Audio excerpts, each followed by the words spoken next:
महाराष्ट्र के कैबिनेट मंत्री नवाब मलिक के जरिए कई ऐसे आरोप लगाए जा रहे हैं और आरोपों में एक बात यह भी कहा जा रहा है कि पिछली सरकार में यानी पूर्व मुख्यमंत्री देवेंद्र फडणवीस की साठगांठ कई ऐसे अंडरवर्ल्ड से हैं और उसी सिलसिले में 8 अक्टूबर 2017 को एक मामला दर्ज हुआ था, खास करके जाली नोटों का। उसमें जो पकड़े गए शख्स थे वो हाजी अराफात साहब के भाई थे। हाजी अराफात साहब हमारे साथी हैं। क्या मामला था, किस तरह के आरोप लगा रहे हैं और क्या क्या अभी तक सच्चाई है? देखिए, मुझे लगता है कि नवाब मलिक जी के मानसिक संतुलन ठीक नहीं है। मैं उनके परिवार के अंदर कोई होगा तो उनके अच्छे डॉक्टर से उनका इलाज कराए। आज पिछले 1 महीने से मैं जो देख रहा हूँ कि जिस तरीके से वो सभी लोगों पे आरोप कर रहे हैं और बौखला गए, क्योंकि उनके दामाद कुछ दिनों पहले अरेस्ट हुए। अरेस्ट होने के बाद दामाद उनके अरेस्ट हुए, छूटे नहीं। अधिकारी को इनकी सरकार रहने के बाद भी वो छुड़ा नहीं पाए। तो कहीं ना कहीं वो दुख उनके मन में है और वो उस दुख का ये जो सारी लोगों पे आरोप लगा रहे। रही बात, उन्होंने जिस तरीके से मेरे भाई के बारे में किया, उनको होमवर्क थोड़ा कमज़ोर है। थोड़ा सा होमवर्क कर लेना चाहिए। एक ही वॉल में हम आजू बाजू में दिन भर वो मीडिया को लेकर मैदान में बैठते और बिल्कुल उसके बाजू में मेरी कार्यालय, भारतीय जनता पार्टी की वाहतूक संगठन की कार्यालय, हम लोग एक ही वॉल है। तो कम से कम उन्होंने सोचना चाहिए कि आजू बाजू में रहते हुए कम से कम पूरी जानकारी लेकर अगर करते तो कम कुछ उसके अंदर उनको तथ्य और बहुत सारी चीज़ मिलती। लेकिन ज़रूर कल मैं सारी बातों का उनका खुलासा करूंगा। अल्पसंख्यक जब उन्होंने बोला ही है तो अब तो बात दूर तक जाएगी, किस तरीके से उन्होंने क्या क्या किया है। मैंने शिवसेना क्यों छोड़ी? जिस वक्त पे ये हादसा हुआ था उस वक्त मैं शिवसेना का डिप्टी लीडर था। मेरा भारतीय जनता पार्टी से तो कोई लेना देना नहीं था, देवेंद्र जी से भी लेना देना नहीं था। ठीक है, हमारे महाराष्ट्र के वो मुख्यमंत्री थे, हमारा उनका आदर था, उनकी पहचान थी, सारी सब थी। सब पार्टियों में सबसे सबकी पहचान होती है। लेकिन मैं उद्धव जी के साथ काम कर रहा था, शिवसेना की बड़ी पोस्ट पे था, उपनेता बोल के इस पोस्ट पे पर मैं काम कर रहा था, सत्य है अजान हो रही। और जब ये मामला हुआ तो मेरा भाई ऑलरेडी मेरे जब पिताजी की डेथ होने के पहले ही, मतलब जो हयात थे तभी वो अलग रहते थे। उनका कारोबार अलग था, लॉ पढ़ रहा था, स्टूडेंट था और स्टूडेंट के हिसाब से कर रहा था। जो सारी बातें उनको जो उन्होंने कहा तो कहीं ना कहीं वो गलत दिशा के अंदर गलत बातें की। उस सारी बातों का मैं ज़रूर कल खुलासा करूंगा। इमरान असलम शेख जो आपके भाई हैं, जिनके ऊपर आरोप लगाया जा रहा है कि 7 अक्टूबर 2017 को मामला बीकेसी में जाली नोटों के साथ पकड़े गए थे और ये भी कहा जा रहा है कि वो बड़े जल्दी छोड़ भी दिए गए थे। आखिर ये मसला है क्या, किस तरह के? क्योंकि जिस तरीके से आरोप लगाए जा रहे हैं, वहीं समीर वानखड़े ने कहा है कि नवाब मलिक को ये गलतफहमी है। इस मामले में दोनों 1 साल की जेल में हुए थे, 2 लोग पकड़े गए थे, पूना से और यहाँ इमरान। बिल्कुल सही बात है। उस मामले के अंदर मैं तो उसके साथ बात नहीं करता, तो कि वो कांग्रेस का बहुत बड़ा लीडर था और उसके उद्घाटन के लिए दिल्ली से एक बहुत बड़े नेता आए थे, जगदीश शेट्टर जी, और उन्होंने जाके कोई छोटा कार्यकर्ता के लिए तो इतना बड़ा नेता आता नहीं। और उसके बाद वो आए और आने के बाद उनका उद्घाटन कार्यालय का किया और उसके कुछ दिनों के बाद ये हादसा हुआ। वो अरेस्ट हुए।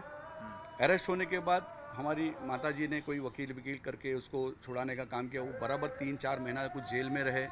जेल में रहने के बाद उसको जामीन हुई। यहाँ तक कि नहीं छोड़ा गया डिपार्टमेंट ने कि उसके ऊपर कैफे पोसा भी डाला गया और कैफे पोसा में भी जेल में रहे। जो हालत हमारी माँ की उस वक्त थी, हम देख रहे थे, एक माँ थी। लेकिन हमारा ये था अगर वो गलत है तो उसको पनिशमेंट मिलनी चाहिए, गलत संगत में बैठा है तो भी पनिशमेंट मिलनी चाहिए। उनके नॉलेज थोड़ी कम है कि उस तरीके से जो जिस बेस पे वो छूटे और जो कोर्ट ने रिहा किया, उनको वो सारी सजा करते हुए बाहर आए। अभी कोर्ट के अंदर उसका मामला चल रहा है। पर मैकडोनल्ड के अंदर ये सारी चीजें नहीं होती। तो वो सारी चीजें जो थी, तो कहीं ना कहीं डीआरआई के ऊपर भी कुछ उसके ऊपर आरोप है कि एक स्टूडेंट है जो लॉ पढ़ रहा है, वो बच्चा जो जिसके ऊपर कैफे पोसा किसको लगता है, स्मगलर पे लगता है, जो जिंदगी में कभी फॉरेन कंट्री ही नहीं गया, उसके वो स्मगलर कैसा हो सकता है? अभी वो लॉ पढ़ के वकील बन गया है। तो सबसे हाईलाइट बात बताता हूं, आज अगर उसका तुम डीपी देखेंगे तो नवाब मलिक जी का फोटो है।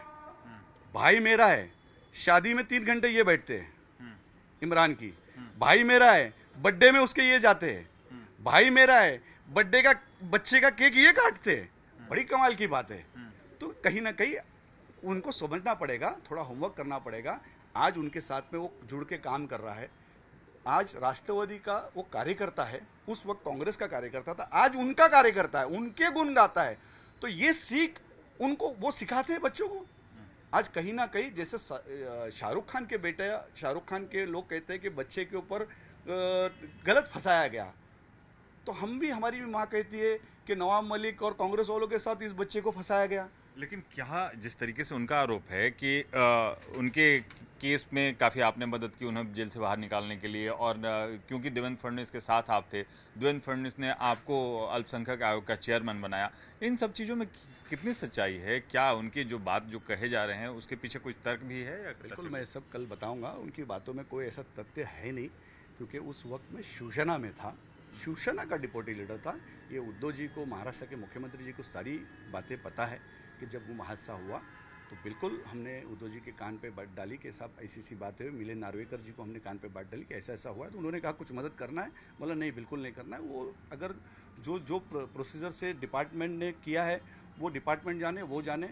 इस तरीके की बात हुई। अगर मुझे अगर कुछ मदद करना रहता तो एक दिन में मेरा भाई बाहर आ जाता, ये अरेस्ट ही नहीं होता। आज तक के कौन समीर वानखेड़े है मैंने तो देखा भी नहीं, कि आपके चैनल के माध्यम से 1 महीने से देख रहा हूं। कोई नवाब मलिक से मेरी कोई दुश्मनी नहीं है और समीर वानखेड़े से कोई दोस्ती नहीं है, पर ड्रग्स का कारोबार देश में होगा, गलत चीज होगी, अल्पसंख्यक समाज को कोई तकलीफ पहुंचेगी, मुस्लिम समाज को कोई तकलीफ पहुंचेगी, हाजी अराफात शेख बोलेगा। पिक्चर उन्होंने शुरुआत की, मैं महाराष्ट्र का भूमिपुत्र हूं, मैं संघर्ष करके, मेहनत करके, रिक्शा टैक्सी चालकों के हित पे कई आंदोलन किए। 3,000 से शुरुआत किया, 7.5 लाख मेंबर है, महाराष्ट्र का रिकॉर्ड ब्रेक किया मैंने यूनियन के अंदर, और अपनी काबिलियत के ऊपर इस पोस्ट पे पहुंचा। जब शिवसेना छोड़ने का कारण बेहतर उद्धव जी अच्छे तरीके बता सकते, जब कोई शिवसेना का मंत्री मुझे, मेरे समाज को लांडिया करके गाली देके बात करेगा तो बिल्कुल ये हाजी अराफात शेख, मैं किसी की गाली सुनने शिवसेना में नहीं गया था। ये टीवी 9 के एक पत्रकार, अभी जो है वरिष्ठ पत्रकार है दिनेश दुखंडे, उस वक्त पे मौजूद थे और उन्होंने सारा अपने टेलीविजन के माध्यम से पूरा सीरीज चलाई थी, मैं क्यों शिवसेना छोड़ा। और उस वक्त पे स्टेज के ऊपर, ये अलग बात है अगर इस बात को बात करें हम, खास करके शिवसेना छोड़ने, लेकिन अगर जिस तरीके से जो पोस्ट की बात है, जो नवाब मलिक का आरोप लगा, उस आरोप को आप किस तरीके से खंडन करते हैं, क्या कहते हैं उसके बाद? बिल्कुल उनकी बातों में मैं बोलूंगा कि अभी जब वो नवाब मलिक समाजवादी के अंदर थे, समाजवादी की पार्टी पे जीत के आए, मुसलमानों के वोटों पे जीत के आए, उन्होंने अबू हशीम आजमी को धोखा दिया, चले गए राष्ट्रवादी में। इसके पहले समाजवादी से भी और एक पहली पार्टी में थे। तो हर आदमी अपना अपना पॉलिटिकल करियर होता है, अपनी काबिलियत से जाता है। इसके अंदर जो जिस तरीके से बात जोड़ रहे हैं, थोड़ा उनको स्टडी करना पड़ेगा, और इस सारी चीज़ों का मैं कल जवाब दूंगा कि उन्होंने क्या क्या अल्पसंख्यक समाज का आने के बाद कौन सी जगह बेची है, कौन सी कैबिनेट का परमिशन, महाराष्ट्र के मुख्यमंत्री का परमिशन नहीं लिया है, बोर्ड का परमिशन नहीं लिया, डायरेक्ट मुमरा में एक ऐसी जमीन लीज पे दे दी, बोगस तरीके से महाराष्ट्र के अंदर कैसा डिप्टी सीओ उन्होंने लाया है, कैसा डिप्टी सीओ को अब भी तड़का फड़ के हटाए, हर चीज का मैं कल खुलासा करूंगा, हर बातों का जवाब दूंगा। अभी उन्होंने छेड़ी है बात निकली तो दूर तक जाएगी। पिक्चर उन्होंने शुरुआत की एंड ये हाजी अराफात शेख करेगा जरूर। कल हर एक बातों का मीडिया के माध्यम से नवाब मलिक जी के बारे में, हर एक, कौन किसकी बेटी किसके साथ गई, किसका बेटा रशियन के साथ गया, किसके अंडरवर्ल्ड के साथ संबंध थे, जब लोगों के घर तक गए। क्या नवाब मलिक के जिस तरीके से, हालांकि पूर्व मुख्यमंत्री देवेंद्र फडणवीस ने भी आरोप लगाया, नवाब मलिक के अंडरवर्ल्ड से साठगांठ है? बिल्कुल उनको दिखाया जाएगा। एक वरिष्ठ पत्रकार का कुछ सालों पहले यहाँ पे मर्डर हुआ था, और उस मर्डर के अंदर वो आरोपी आज भी वांटेड है, चेंबूर में रहने वाले लोग हैं। तो जैसा उनको बहुत फोटो दिखाने की बहुत शौक है, हम फोटो ने वीडियो दिखाएंगे कि ऐसे वरिष्ठ पत्रकार का मर्डर होता है और कैसे मंत्री जी उनके कार्यक्रम में जाते हैं, कैसे मंत्री जी उनको मदद करते हैं। उनके एक भाई जो दुबई से फांसी की सजा के लिए वांटेड है, कैसा मदद करते हैं। बहुत सारी चीज़ें निकालेंगे, छेड़ा है तो बहुत बातें निकलेगी, ज़रूर हर बातों का जवाब देगा। 1 महीना आपने उनके वहाँ दिवाली मनाई है बाहर बैठ के, हाजी अराफात शेख के वहाँ बिल्कुल शिरखुरमा पीने के लिए 15 दिन आइए, 15 दिन हम भी आपको बहुत सारी बातें आपके सामने रखेंगे। जाहिर है कि कई ऐसी बातें हैं, इन बातों को लेकर आरोप और प्रत्यारोप जरूर लगेंगे, लेकिन एक भी बात जरूर है, हाजी अराफात की तरफ से ये कहा गया है कि अगर उन्होंने आरोप लगाए हैं तो इस आरोप का पहले पूरी तरह से आकलन कर लेते, जांच परख लेते, तभी इस तरह के आरोप लगाते थे। उनके भाई पे लगे हुए आरोप यानी इनके संबंधों के साथ किसी तरह से जोड़ा ना जाए, क्योंकि इनके भाई जिस तरीके से इमरान की बात की जा रही है वो काफी सालों से एक दूसरे से अलग रहते हैं। साथ साथ ये भी कह रहे हैं कि जिसने अगर गुनाह किया तो उसे गुनाह की सजा मिलनी ही चाहिए। राजीव रंजन सिंह, झी मीडिया, मुंबई। मराठ्यांची तळपती तलवार म्हणजे